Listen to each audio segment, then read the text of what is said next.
My wife vanished for a week with the man she never tried to hide, saying, "If you don't like it, divorce me." When she returned, tanned, smug, and smiling, I said, "Papers are on the table. Your bags are packed."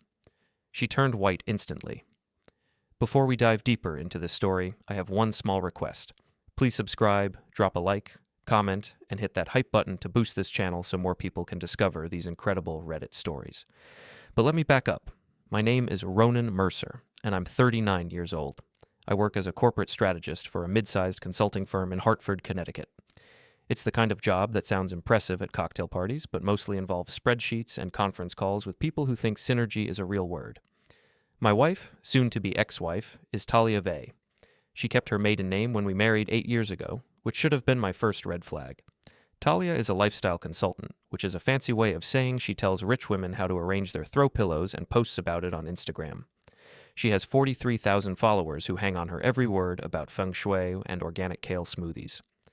The man she never tried to hide is Derek Vale, a former semi-professional baseball player who now calls himself a wellness guru. Derek has the kind of artificially white teeth and spray-tanned skin that screams insecurity louder than a fire alarm. He drives a red convertible Mustang and wears designer workout clothes to the grocery store. I should have seen this coming months ago. The late-night texts Talia claimed were from clients. The sudden interest in hot yoga classes that Derek happened to teach, the way she'd mention his name in casual conversation, testing my reaction like a teenager with a crush.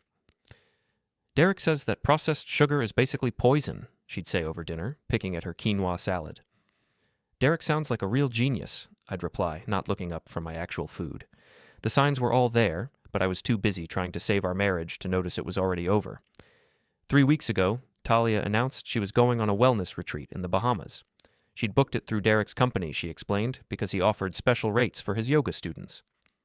"It's just what I need to center myself," she said, folding tiny bikinis into her suitcase. "Some time to think about what I really want in life." "Sure," I said. "Take all the time you need." She left on a Tuesday morning, kissing my cheek like we were old friends instead of married couples. I watched her Uber pull away and felt something I hadn't experienced in months. Relief. That relief lasted exactly 4 hours.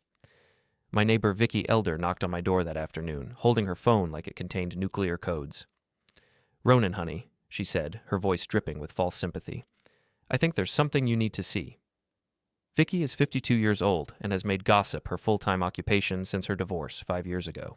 She knows everyone's business on our street and most of the next one over. Normally, I avoid her like a root canal, but the look on her face made my stomach drop. She showed me Talia's Instagram story. There was my wife, glowing in the Caribbean sun, raising a piña colada toward the camera. The caption read, "Paradise found. Sometimes you need to escape everything to find yourself. Blessed, new beginnings. Living my truth." But it wasn't the caption that made me freeze. It was the reflection in her sunglasses, Derek's unmistakable face grinning back at her. "There's more," Vicky whispered, swiping to the next photo. This one showed 2 drinks on a beach table, clearly meant for 2 people. The caption? "Sunset cocktails hit different when you're with someone who truly understands your soul." I handed the phone back to Vicky and forced a smile. "Thanks for letting me know," I said. "I'm sure it's nothing." But we both knew it was everything. Over the next 6 days, Talia's social media became a documentary of her betrayal. Photos of couples' massages, romantic dinners for 2. A shot of her hand, still wearing her wedding ring, intertwined with fingers that definitely weren't mine. The final insult came on Sunday night. A video of her and Derek dancing on the beach, his hands on her waist, her head thrown back in laughter. The caption read, "When you find someone who makes you remember who you really are, some risks are worth taking. No regrets, follow. Your heart, new chapter." The comments were brutal. Half her followers were cheering her on for choosing happiness. The other half were asking where her husband was. A few people I recognized from our neighborhood had screenshotted everything. My phone started buzzing with texts from friends and coworkers who'd seen the posts. Each message was a fresh humiliation. "Dude, you okay?" "Saw Talia's Instagram. Call me if you need anything." What the hell is going on? I turned off my phone and sat in my empty house, listening to the silence. Then I got to work. First, I called my lawyer. Jim Patterson had handled our house purchase and my will, and he was the kind of guy who didn't ask unnecessary questions. "I need divorce papers drawn up," I told him. fast. What's the rush? Jim asked. These things usually work better when both parties have time to think. Trust me, I said. She's had plenty of time to think. Next, I went upstairs to our bedroom and started packing. Talia's clothes, shoes, jewelry, skincare products that cost more than my car payment, all of it went into suitcases and boxes. I was methodical about it, almost meditative. Each item I folded and packed was another step toward freedom. I found things I'd forgotten about. Love letters from an ex-boyfriend she'd kept in her jewelry box, business cards from divorce attorneys she'd collected just in case, a second phone I'd never seen before. The phone was password protected, but the lock screen showed dozens of notifications from Derek going back months. By Monday morning, everything was ready. The divorce papers sat on our kitchen table like a legal landmine. Talia's belongings were stacked neatly by the front door. I'd even arranged for a storage unit and prepaid the first 3 months. I went to work like nothing had happened, sat through meetings, reviewed contracts, made small talk by the coffee machine. When people asked about Talia's trip, I just smiled and said she was finding herself. Around 2 o'clock, my phone rang. Talia's number flashed on the screen. Hey, baby. Her voice was bright and artificially cheerful. I'm at the airport. Can't wait to see you. Safe travels, I said, and hung up. She texted me her flight information, like I was her personal chauffeur. I deleted the message without reading it twice. At 5:30, I heard her key in the front door. I was sitting in the living room, reading a book and sipping a beer, the picture of domestic tranquility. Ronan? She called out. I'm home. She appeared in the doorway, and I had to admit she looked good. The Caribbean sun had given her a golden glow, and her hair was lighter than when she'd left. She wore a flowing white dress that probably cost more than most people's rent, and her smile was radiant. She was glowing with the confidence of a woman who thought she'd gotten away with everything. Surprise, she said, dropping her purse and moving toward me with open arms. I know I'm a day early, but I missed you so much.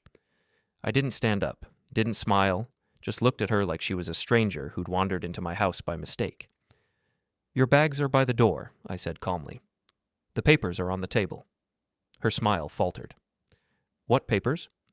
I nodded toward the kitchen. Divorce papers. Jim Patterson drew them up, very thorough. The color drained from her face so fast I thought she might faint. She stood there, frozen, her mouth opening and closing like a fish out of water. You can't be serious, she whispered.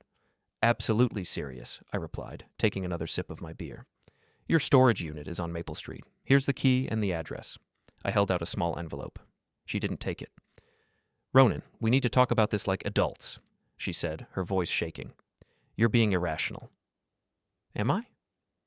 I stood up slowly, walked to the kitchen, and came back with my laptop. Let's see. Paradise Found. Sunset cocktails hit different. Some risks are worth taking. Should I keep reading? Her Instagram feed was still open on my screen. Every post from the past week, every photo, every caption that had humiliated me in front of our entire social circle. That's not what it looks like, she said desperately. Derek and I are just friends. The retreat was... Stop. My voice was quiet but firm. Just stop. I closed the laptop and looked at her directly. You made your choice, Talia. You made it very publicly. You told me to divorce you if I didn't like it. Well, congratulations. I don't like it. She started crying then. Big dramatic tears that might have worked on me 6 months ago. Now they just made me tired. Please, she sobbed. I made a mistake. I was confused. The retreat was supposed to help me figure out what I wanted, and I realized I want us. I want our marriage. Funny, I said, because your Instagram suggests you figured out exactly what you wanted, and it wasn't me. I walked to the front door and opened it. Her suitcases sat there like silent witnesses to her betrayal. You have 30 minutes to look over the papers and take whatever else you need, I said. After that, I'm changing the locks. She followed me, still crying, still pleading. You can't throw away 8 years of marriage over one mistake, she said. One mistake? I laughed, but there was no humor in it. Talia, you documented your affair in real time for 43,000 people to see. You posed for photos with your lover while wearing my ring. You humiliated me in front of our friends, our neighbors, my coworkers. That's not a mistake. That's a choice. She grabbed my arm, her nails digging into my skin. I'll delete everything, she said frantically. I'll post an explanation. I'll tell everyone it was a misunderstanding. Too late for that, I said, gently removing her hand. Screenshots are forever, sweetheart. Ask anyone who's ever tried to take something back from the internet. That's when the mask finally slipped completely. Her tears stopped, her shoulders straightened, and her voice turned cold. Fine, she said. If that's how you want to play this, we'll play it your way. But you're going to regret this, Ronan. You'll never find anyone better than me. I'll take that risk, I said. She stormed into the kitchen to read the divorce papers. I heard her gasp when she saw the terms. I was keeping the house, the car, and my retirement accounts. She could have her business, her social media empire, and her new boyfriend. This is ridiculous, she shouted from the kitchen. I'm entitled to half of everything. Read the adultery clause, I called back. Connecticut is very clear about that. More silence, then the sound of papers being thrown. She came back into the living room, her face red with anger. You bastard, she hissed. You planned this. You've been planning this for weeks. Actually, I said, I planned it for 6 days, while you were busy planning your new life with Derek. She grabbed 2 of her suitcases and headed for the door. This isn't over, she said. I have friends in this town, people who will take my side. I'm sure you do, I replied. Give Derek my best. She slammed the door so hard the windows rattled. I watched through the front window as she loaded her car, her movements sharp and angry. She was on her phone the entire time, probably calling Derek or her best friend Mira. When she was gone, I sat back down and finished my beer. The house felt different already, lighter somehow, like a weight had been lifted from the walls themselves. My phone started buzzing almost immediately. Text after text from Talia. You're making a huge mistake. I'll fight this divorce with everything I have. Derek says you're just jealous because you could never make me happy like he does. I blocked her number and poured myself another beer. But Talia was right about one thing. This wasn't over. It was just beginning. The next few days were a blur of lawyers, paperwork, and awkward conversations.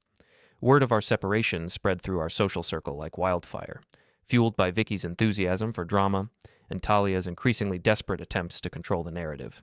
She'd deleted all the photos from her Bahamas trip, but the internet never forgets. Screenshots circulated through group chats and social media. The story grew with each telling. Talia had cheated, flaunted it online, then been shocked when her husband filed for divorce. Public opinion was not on her side. I threw myself into work, staying late at the office and accepting every project that came my way. It was easier than going home to a house that still smelled like her perfume. On Thursday night, my old friend Cal Murphy called. Heard about you and Talia, he said without preamble. Cal had never been one for small talk. Want to grab a drink? Cal owned a gym downtown and had been my workout partner before Talia decided that hanging around with meatheads wasn't good for my image. He was built like a linebacker and had the kind of direct, no-nonsense personality that Talia found primitive. We met at Murphy's Pub, a dive bar that served good beer and minded its own business. Cal was already there when I arrived, nursing a Guinness and watching SportsCenter on the TV above the bar. You look like hell, he said as I sat down. Thanks, I replied. Really what I needed to hear. The bartender brought me a beer without being asked, one of the advantages of being a regular. So, Cal said, want to talk about it? I gave him the abbreviated version, the retreat, the Instagram posts, the divorce papers. Cal listened without interrupting, occasionally nodding or shaking his head. Jesus, he said when I finished. She really put it all out there, huh? 43,000 followers, I confirmed, plus everyone who screenshotted it before she deleted everything. Cal was quiet for a moment, thinking. You know what your problem is? He said finally. Enlighten me. You're being too nice about this. I laughed bitterly. I filed for divorce and kicked her out. How is that too nice? Because you're letting her control the story, Cal said. She's out there telling everyone you're the bad guy, that you're unreasonable, that you threw away your marriage over a misunderstanding. He was right. I'd been so focused on the legal aspects of the divorce that I'd ignored the social warfare happening around me. What do you suggest? I asked. Cal grinned, and I remembered why Talia had never liked him. Fight back, he said. You've got the truth on your side. Use it. We talked for another hour, and by the time I left Murphy's Pub, I had a plan. The next morning, I did something I'd never done before.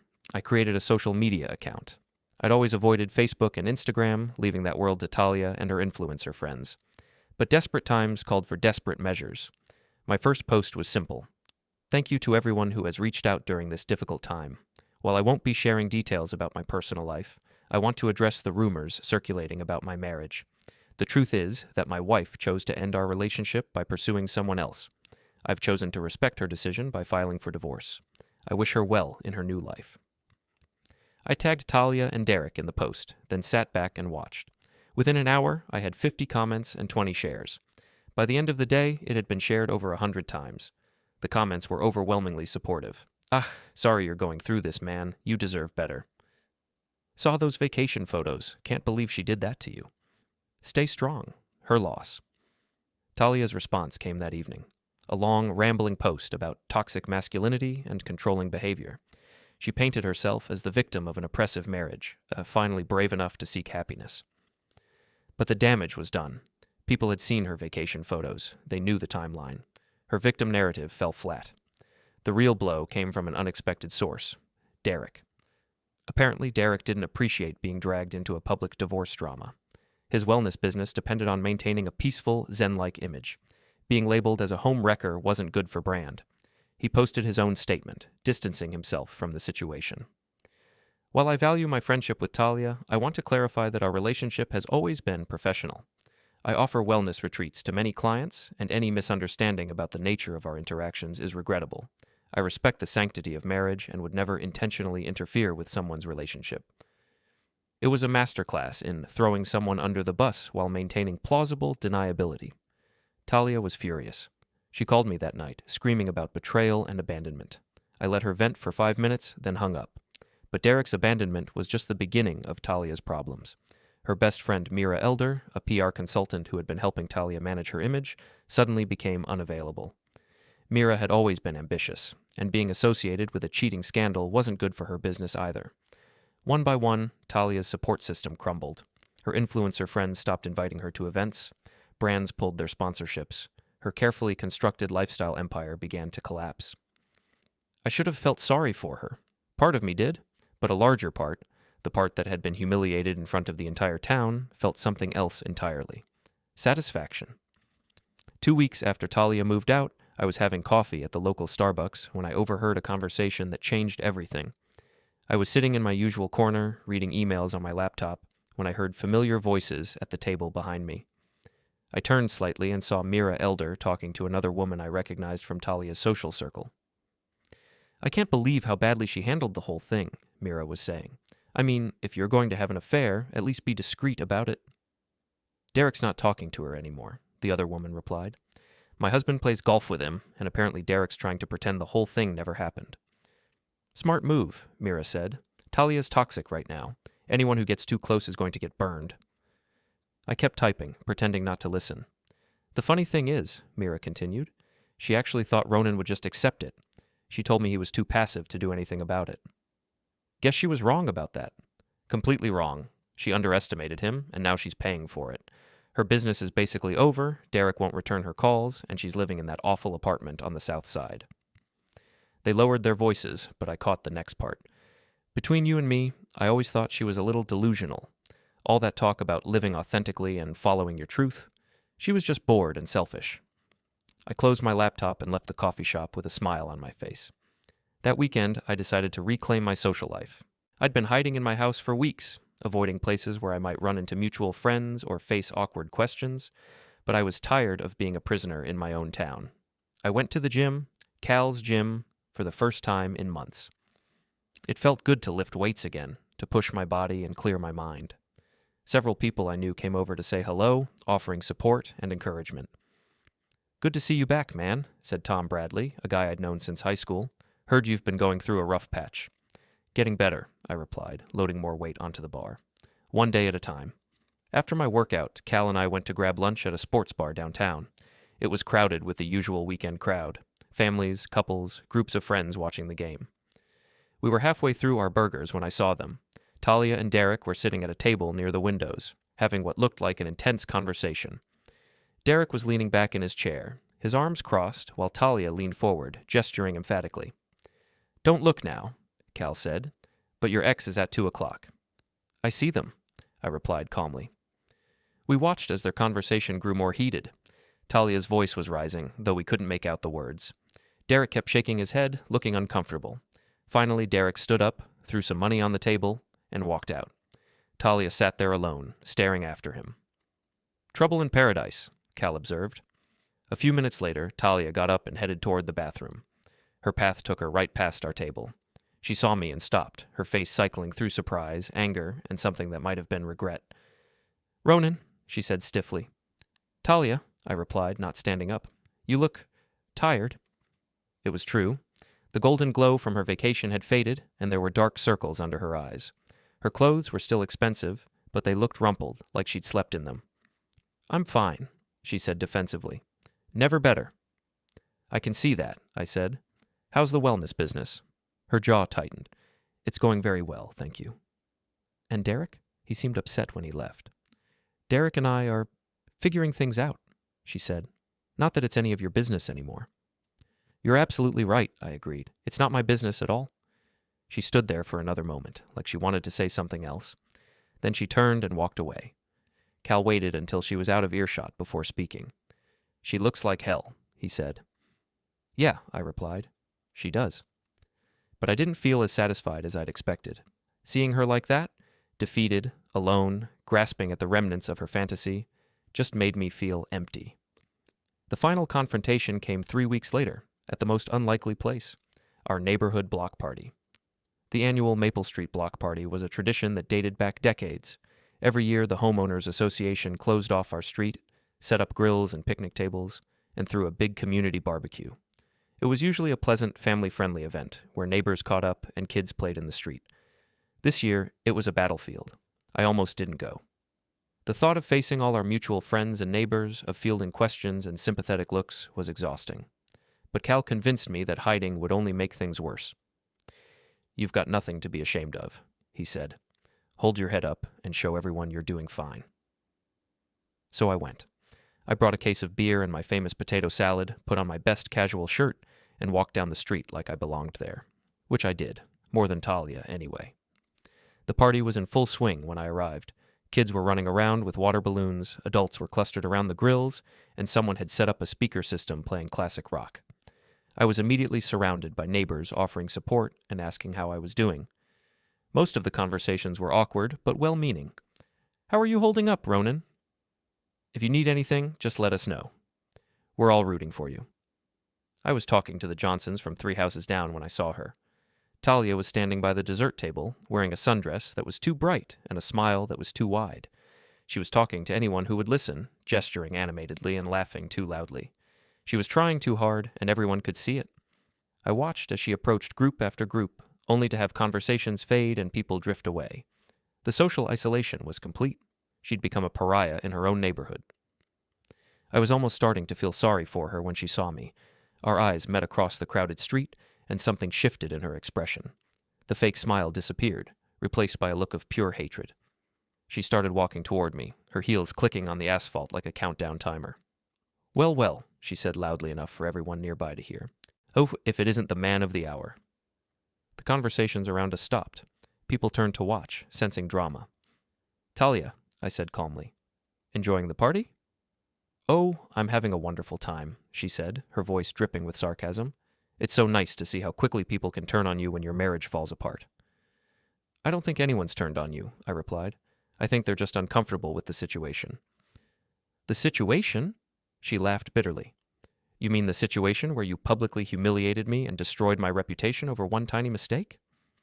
The crowd was growing larger. I could see Vicky Elder pushing through the group, her phone already out and recording. I think we should discuss this privately, I said. Why? Talia demanded. You didn't mind making our private business public when you posted all that stuff on Facebook. I posted one statement, I said. You're the one who documented your affair on Instagram. It wasn't an affair, she shouted.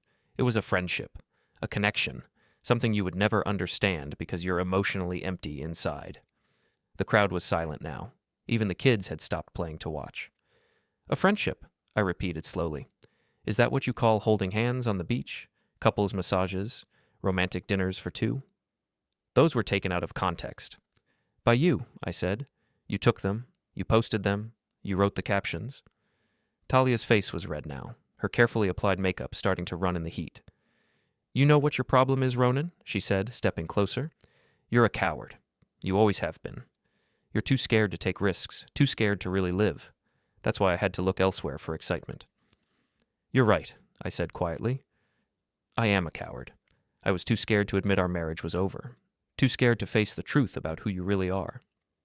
And who am I, exactly? I looked around at all the faces watching us, our neighbors, our former friends, people we'd shared barbecues and holiday parties with for years. You're someone who throws away 8 years of marriage for a vacation fling, I said. Someone who humiliates her husband on social media and then plays the victim when there are consequences.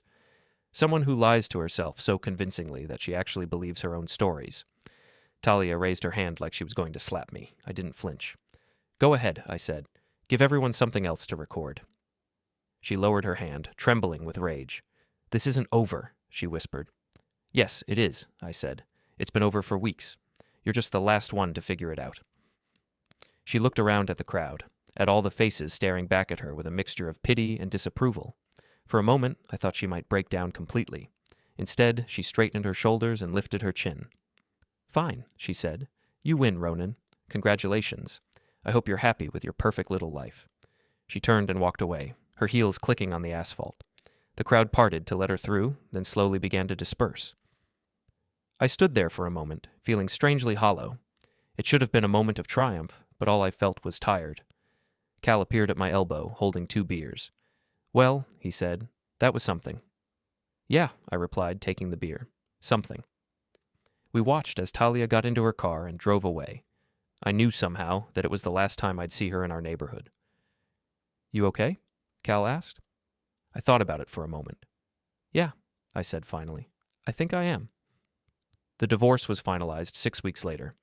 Talia didn't contest any of the terms. Her lawyer had probably explained that adultery cases rarely went well for the cheating spouse in Connecticut. She moved to Boston, where she tried to restart her lifestyle consulting business. I heard through the grapevine that it wasn't going well. Turns out that being known as that woman who cheated on her husband and posted it on Instagram wasn't great for business. Derek disappeared from social media entirely. His wellness company folded within a month of our confrontation. I never found out what happened to him, and I didn't care enough to look. Mira Elder moved to New York, claiming she'd gotten a better job opportunity. But I suspected she was just trying to escape the fallout from her association with Talia. As for me, I kept the house, got back in shape at Cal's gym, and slowly rebuilt my social life. I started dating again. Nothing serious, just casual dinners and movies with women who didn't document every moment of their lives online. I learned to cook properly, took up photography, and discovered that I actually enjoyed living alone. The house felt like mine again, filled with my things and my choices. 6 months after the divorce was final, I was cleaning out the garage when I found a box of Talia's things that had been missed in the original packing. Photo albums, old journals, mementos from our early relationship. I sat on the garage floor and flipped through one of the albums. Pictures of our wedding, our honeymoon, birthdays, and anniversaries from happier times. We looked so young, so hopeful. For a moment, I felt a pang of genuine sadness for what we'd lost. Not for Talia herself, but for the people we'd been before everything went wrong. Then I closed the album, put the box in my car, and drove to the post office. I shipped everything to her Boston address with no return label and no note. Some chapters need to end completely. That evening, I was sitting on my back deck with a beer, watching the sunset, when my phone buzzed. A text from an unknown number. Got the box. Thank you. I'm sorry for everything. T. I stared at the message for a long time, then deleted it without responding. Some apologies come too late to matter. I finished my beer and went inside to make dinner. Tomorrow was Saturday, and Cal and I were planning to go hiking. After that, I had a date with a woman I'd met at a bookstore, a teacher named Sarah who had never heard of Instagram and thought influencer was something you caught from bad air. Life was good. Different than I'd planned, but good. As I was getting ready for bed, I caught my reflection in the bathroom mirror. I looked older than I had a year ago, but also somehow lighter. The constant tension that had lived in my shoulders during the final months of my marriage was gone. I thought about Talia's text, about her apology and what it might mean. Part of me wondered if she'd learned anything from the whole experience, if she'd grown or changed or found some kind of peace. But mostly, I didn't think about her at all. I brushed my teeth, turned off the lights, and went to sleep in my own bed, in my own house, in my own life. For the first time in years, I slept through the night without waking up once.